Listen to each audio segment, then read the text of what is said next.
দেখো এইখানে বলে দিয়েছে যে সিলিন্ডারের হাইট হচ্ছে 15% বৃদ্ধি পেয়েছে।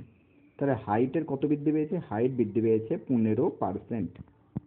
আর 15%-এর ফ্র্যাকশন ভ্যালু কত হয়ে যাবে? 5 3 15, 5 20, তাহলে কত? 3/20। ঠিক আছে। এবং এর করে রেডিয়াস যেটা সেটা বলেছে ডিক্রিজ পেয়েছে 10%। তাহলে রেডিয়াসকে আর দিলাম এবং আরটা কত পেয়েছে? 10% ডিক্রিজ খেয়েছে। এটাকে যদি ফ্র্যাকশনে নিয়ে আসি তাহলে হয়ে যাবে 1/10।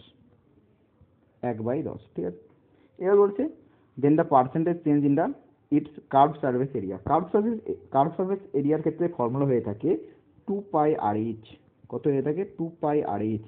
যেখানে 2πটা আমরা জানি কি, এটা হয়ে যাচ্ছে আমাদের কনস্ট্যান্ট, না এটা বাদ দিলাম, আর/h এর উপরে ডিপেন্ড করবে।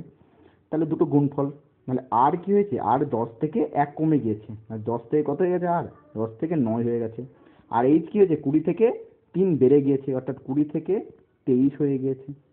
এবার যদি দুটোকে গুণ করি, গুণ করলে এটা হয়ে যাবে 200, আর এটা গুণ করলে 207 হয়ে যাচ্ছে।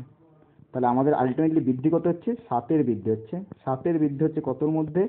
200-র মধ্যে, ইন্টু 100%। যদি কাটাকুটি করি আমাদের অ্যান্সার বেরোবে 3.5।